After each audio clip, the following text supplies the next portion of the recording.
Stocks climb on hopes of an India-US trade deal amidst indications of India easing back on Russian oil imports. IT and financials gain even as energy stocks drag. Promoters of Infosys have opted out of the IT major's 18,000 crore rupee share buyback in a signal of confidence, even as the Trump-Modi call and clarification on the US H-1B visa norms boost sentiment for India's technology sector.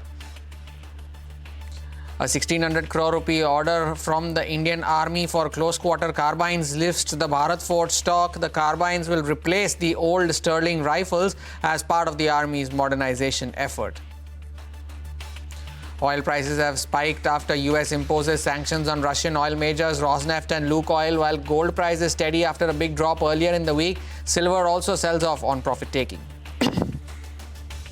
And HUL's new MD, Priya Nair, says that the FMCG major will be obsessed with volume-led growth and will invest more in high-growth segments along with e-commerce and quick commerce. Her comments follow HUL's reporting an inline set of numbers for the second quarter.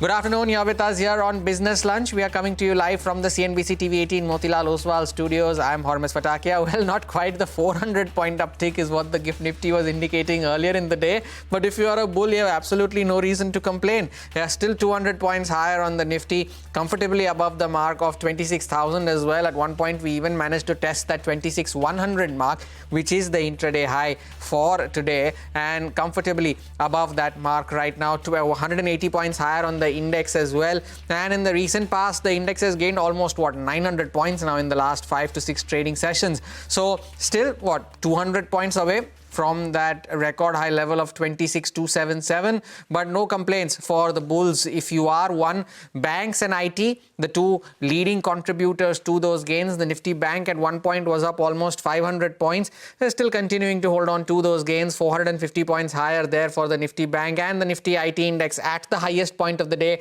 an 1,100 point surge on that IT index, 3% higher on the stock, and led very from the front, of course, as I want to say, by Infosys. Now 5% higher on that stock. Promoters opting out of the buyback. There is also a positive on the clarifications with regards to the H-1B visa norms, reports coming in on that front as well. So 5% higher on Infosys. And the other one among the mid-cap IT space is Birlasoft, and that one gains as much as 10% at one point during the trading session. Was the biggest single-day gain since May of 2021, still holding on to gains of around 9%. The big story, of course, being US President Donald Trump calling Prime Minister Narendra Modi, wishing him for Diwali. Now, India's ambassador to the US, Vinay Quatra, met the President of the US at his Oval Office and extended his greetings to him. Now, Indian origin CEOs, including CEO of Adobe, Shantanu Narayan, were present at the celebrations.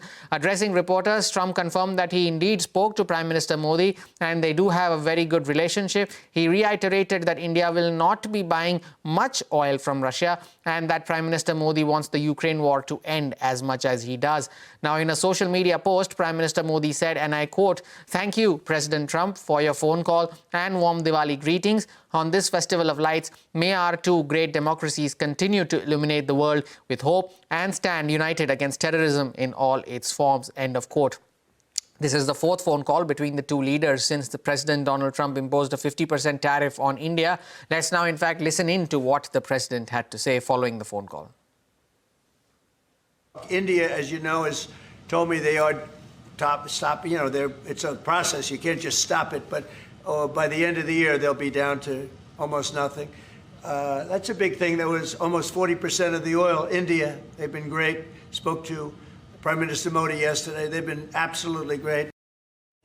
Now, amidst the ongoing conversations between the US President and Prime Minister Modi, the meeting between the two leaders at the ASEAN summit in Malaysia is unlikely, as the Prime Minister Modi will be skipping the summit and External Affairs Minister S. Jaishankar is set to represent India. Now, Prime Minister Modi is expected to address the summit virtually. Meanwhile, sources say that trade negotiations between India and the US have been positive. Parikshit is now joining in with more details on this. Parikshit, we understand that both nations are discussing the final contours of the deal. What's the latest on this front? Sources tell CNBC-TV18 that India and US have had positive negotiations on the proposed trade deal. Both sides are discussing the final contours of the trade agreement. India and United States are looking at an ambitious trade deal, which is a win-win for both nations. Prime Minister Modi and President Trump will have to take a final call on the trade deal. India has increased oil imports from United States by 60% year-on-year due to diversification efforts. We are in talks with the United States for an expansion of the energy partnership, but there has been no compromise on India's core interests in agriculture and dairy. While President Trump has claimed that India will stop buying Russian oil, statistics show that this may be more of a pressure tactic in the ongoing trade negotiations than a reflection of any significant policy change. According to latest data sourced from energy tracking firm Kepler, there is no visible sign of a reduction in Russian oil imports. Indian import of Russian crude is 1.8 million barrels per day in October. That's an increase of 250,000 barrels per day compared to September. Russian crude accounts for 34% of total imports and still comes with compelling discounts. Given India's balanced foreign policy stance, any blocking of Russian imports seems unlikely. According to Kepler, Indian refiners could make a token reduction of Russian oil imports by 100 to 200,000 barrels per day. Now, when we look at India's expanding energy partnership with the United States, crude imports from there in 2025 have increased to 295,000 barrels per day compared to 199,000 barrels per day in 2024. Kepler analysts have said that India has limited upside to take US crude to around 400,000 to 500,000 barrels per day. This is because US grades face higher outright transportation costs. There are also compatibility challenges with Indian refining systems. So while India will import more crude and LNG from the US to address the trade deficit, it may be very difficult to shut off Russian oil imports altogether. Parikshit, thank you for that update. Now, US President Donald Trump cancelled his planned meeting with Russian President Vladimir Putin, citing a lack of progress in diplomatic efforts. The decision to cancel the meeting was taken after a phone call between the US Secretary of State and the Russian Foreign Minister on Monday.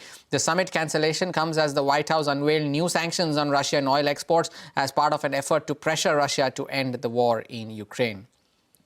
Now, in fact, Sonal is here to tell us more on this and the potential impact of this move as well. Sonal, tell us more.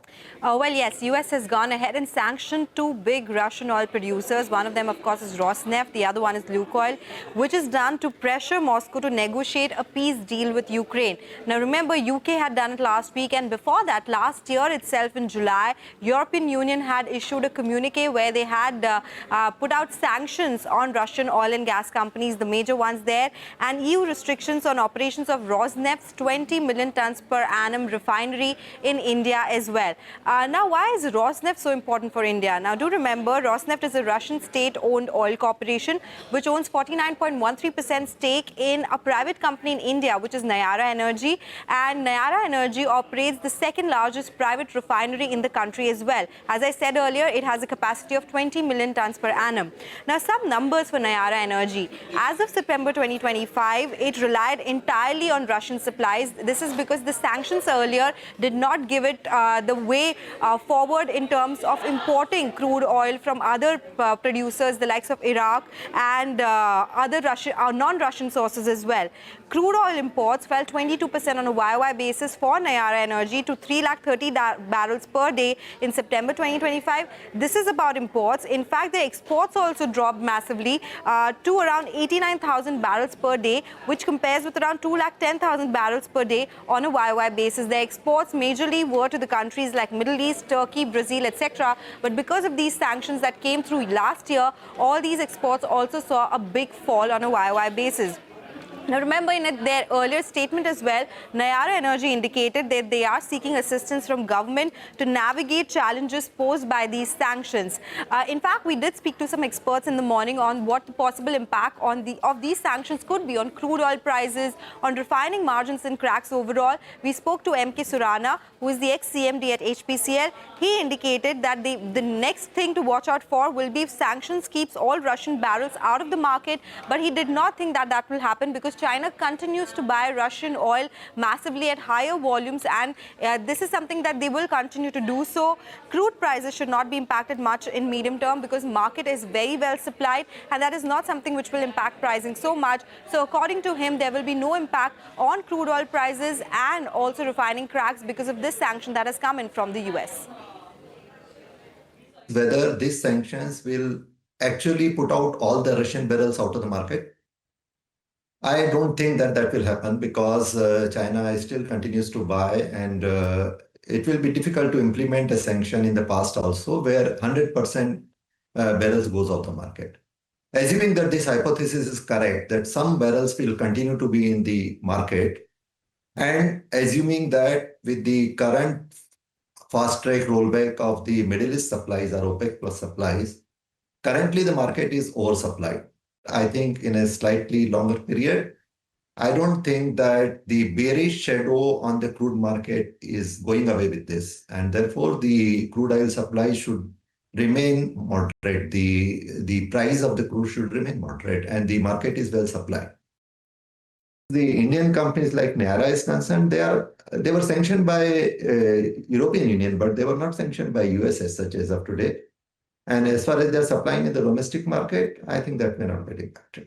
The question is, one thing is sanction, and second is how it gets implemented. Basically, the US sanction gets implemented when there is a dollar payment, it passes through US banks. So as far as the transaction is not in dollar, it will be difficult to implement those sanctions. Take a short break. More news and updates on the other side. Stay tuned.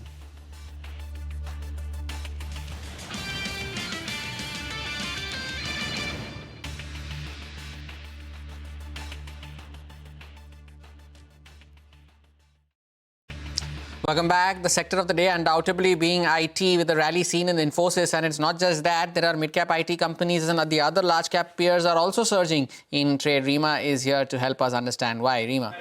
Thanks so much for that. So let's start with the Infosys news. The promoters of Infosys have said that they will not participate in the 18,000 crore buyback. The promoters own about 13% stake in Infosys.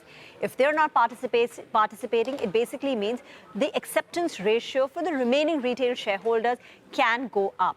But the question is, are the promoters not participating because of the long-term prospects in the company or on account of the unfavorable tax treatments? Because according to the new rule, the buyback income is deemed as an income and will be taxed at the highest slab rate that you operate on. So basically, it's not very favorable for high-income people, which is basically the promoter entity. So that's one reason why Infy is doing up. But generally, there is optimism in the sector on account of clarification on the H-1B visa. Basically, if you remember that 100,000 visa fee, which is about 89 lakh, they've said that it's not applicable to students who are currently on F1. If they want to move to H-1B, not applicable. It's also not applicable to L1 intra-company transfers. If you're changing your job, you already have an H-1B visa, not applicable to you. And again, reiterating that it's only for, it's not applicable for those who are seeking a renewal or just an extension. And also remember, broadly, the IT earnings was not bad. The expectations were muted, but the earnings were stable. And this is a sector which is about 20% away from its 52-week high. So that also gives comfort. Back to you. Indeed, Rima, thank you for that update. The Nifty IT index being an underperformer so far in 2025, but an outperformer in today's trading session. Now, HUL was the only Nifty company coming out with second quarter numbers today. Mangalam is joining in with the fine print of that. Mangalam. Well, for HUL's second quarter results, if you look at the top line, the EBITDA as well as the bottom line, they were largely in line with the street expectations, which were obviously shaped by the company's second quarter update that came by. 15,600 crore thereabout was the standalone revenue, 16,000 plus was the consolidated revenue, which included the likes of Oziva and Minimalist as well. If you look at the EBITDA, around 35-60 crores, again in line with the street anticipation.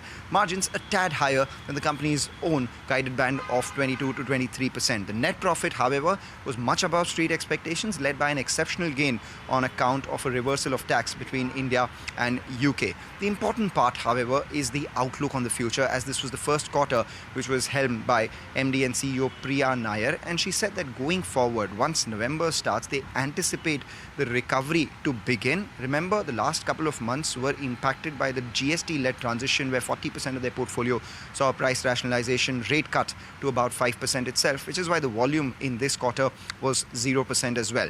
Going forward, their boldest bet would be on volume-led growth, and volumes are the next target for the company. Growing volumes is something that Priya Nair emphasized on in the press conference. The other thing that the street would like is that the margins, which were lowered, the band was lowered earlier, and because of which the stock saw a bit of a correction in the first quarter, 22 to 23% now stands revised at 23 to 24%, and that's largely on account of the demerger of the ice cream business, which is going to be margin accretive for for Hindustan Unilever at large. Commodities are divergent but stable, manageable. So low single-digit price growth with returning volume growth and margins between 23 to 24% is the sum and substance of HUL's second quarter numbers and outlook for the near future, where Priya Nair wants to bet on volumes.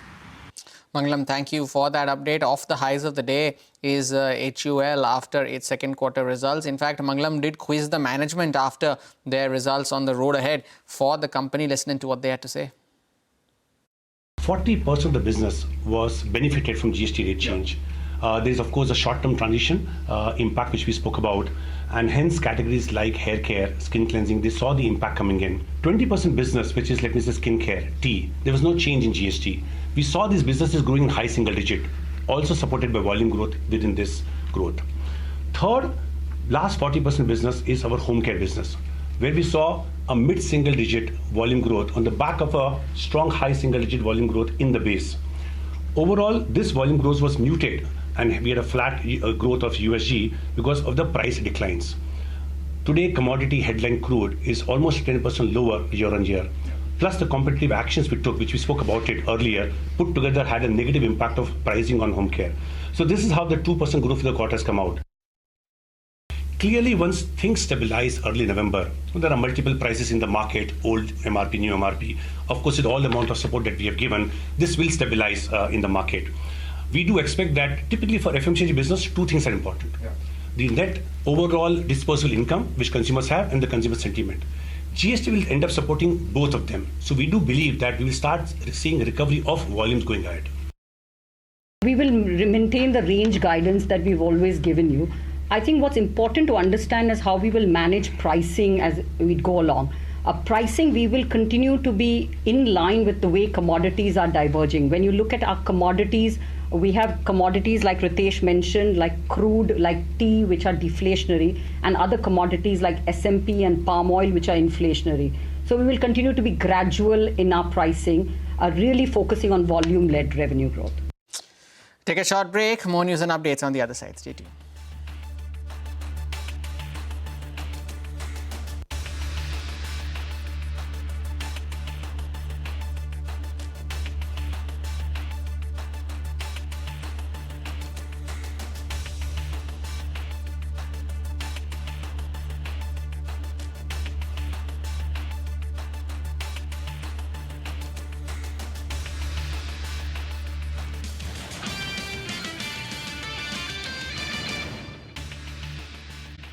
Welcome back. The festival of Diwali has just concluded, with retailers seeing a record surge in the sale of goods following the GST rate cuts.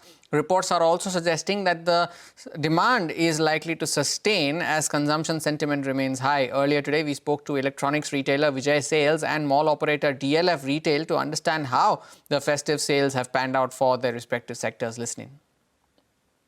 This has been one of the most good-looking, or I would say the best festive season in the last 1 decade, primarily because of the GST cut and also because the festive mood was around, the consumer sentiment was on all-time high. And in the initial first 10 days of Navratri, from 22nd onwards, we saw very high turnout. For the simple reason is 15 days prior, people had stopped buying electronics for the simple reason because the rate was coming down. But nevertheless, even if we account for the pent-up demand which took place from 22 to 30th till the Dussehra, if we cut that off also, we have seen a high growth of 20% over last year. Now, this is a growth on a good base. Normally, we don't see more than 8 to 10% growth. So we have seen double the growth which we have seen. 2-3 things have happened, right? One is because of the income tax cut, a lot of money came into the hands of people, disposable income, GST rate cut being another one. And of course, we also see the Central Pay Commission having been implemented. These three elements ensured that in the NCR, consumption did rise, and we could see this from September 22nd on. We in DLF had anticipated it, and we created a shopping festival, the DLF Mall Shopping Festival, starting from 4th October. And I must say that the trends have been really good.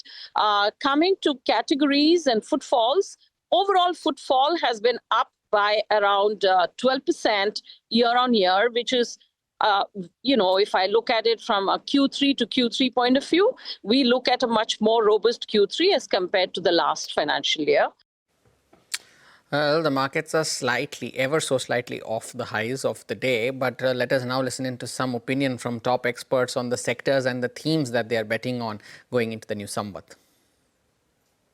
The last 4 years have been led by the public sector stocks, and we continue to be bullish on that sector because what has happened for the first time after many, many years is that rather than private enterprise leading the sector up, it's government-owned capitalism, whether it's in America with Donald Trump directing investment, whether it's in China or whether it's in Japan. I think the government's capex is now leading edge of the boom in India. We are finding opportunities, say, in the shipbuilding sector, where the government has made very loud noises that India should be building more ships. That means capex, and that means a great boom ahead for the Indian shipbuilding industry. I think there's a lot of clamor for rare earths now in the world. Everyone has realized the importance of rare earths. So my feeling is that the government is going to direct a lot of capex in some PSUs to explore and process rare earths. We've been owning IDFC First Bank for some time, and I think clearly it looks like that. I think from the management's most recent commentary that the worst is behind for them, and clearly better days lie ahead over the next few years. They've essentially, I think, also had a fair bit of funding coming in from two big marquee global investors. So I think even from a cap raise, they seem to be sorted. It's now all about execution, execution, and execution. The other is we've been liking that is essentially a payment bank out there, which essentially has been waiting for an approval from the RBI. The Fino payment bank. That's the second one we've been. We own Paytm as well. It's possible that they're probably today in the quick commerce side, the revenues are around 40-50,000 crores. I probably think the bull market in them will continue as long as probably they get to 3 lakh crore, 5 lakh crore in terms of revenues. And with that, we call time on this edition of Business Lunch. From me and the team, thank you so much for watching. We leave you with the Nifty still 180 points higher, mid-cap radar on the other side.